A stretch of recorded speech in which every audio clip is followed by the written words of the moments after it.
It's no secret what stories the mainstream media craves and wants to headline. It's this sensational hate crime. And you know what it'll be. It'll be wall-to-wall 24-hour coverage, followed by the debate of whether the entire country is to blame for this one lone lunatic. So why is it then when an 85-year-old man at a prayer vigil is thrown down and beaten violently in the street, there seems to just be no coverage? Maybe because this victim was pro-life.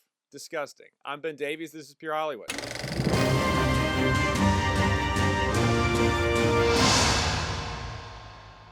The left has a huge crisis on its hands. The leftist narrative, or their religion, but I repeat myself, deems that conservatives are violent, hateful people. Those pesky people on the right, you know, those freedom of speech loving, do whatever you want to do, I don't care as long as you keep your hand out of my pocket people. The problem is these people aren't the ones who usually perpetrate the kind of crimes the mainstream media is craving. There's just a huge demand for conservative hate crimes in a very short supply, which goodwill, rational people should all be happy about. However, unfortunately, hate crimes do happen. Like this one in San Francisco, where a man didn't like what an 85-year-old man was praying about, so he assaulted them and took his pro-life sign. And this is where the video starts. Check it out.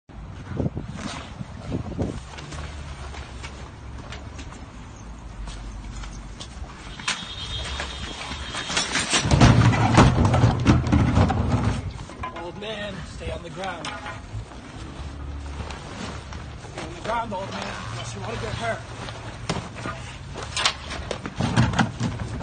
So why isn't this wall-to-wall coverage? Well, it's very simple. Because the 85-year-old man is a conservative and he's pro-life. Specifically praying outside of a Planned Parenthood in San Francisco. But hey, you may think that this jerk was just having a bad day and just decided to go beat this grandfather to the ground while shouting at him. Well, you'd be wrong, because leftism has no days of peace. Just 2 days prior, it's reported, quote, the same perpetrator threw a sign, table, and pro-life literature into the street during a pro-life vigil with the San Francisco 40 Days of Life campaign.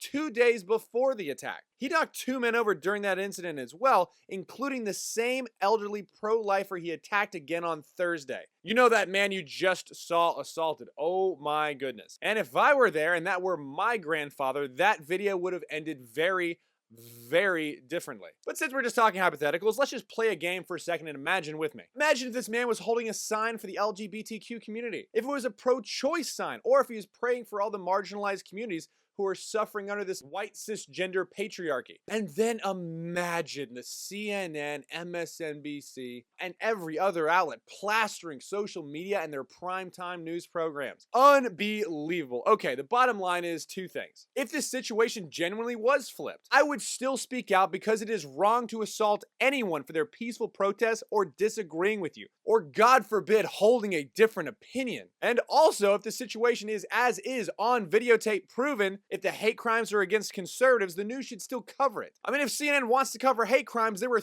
3 MAGA hat assaults in 1 week, including another elderly man. And second and finally, conservatives are still citizens of the United States here and have the same rights as everyone else here, including the right to self-preservation and self-defense, which is something every leftist should think about before they decide to ride up on their 1976 speed bike wearing skinny jeans and a beanie and decide to assault someone. I really hope that never happens.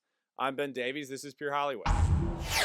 Well, that's the end of the video, so why don't you like and subscribe and even click that little bell down there so you never miss another video.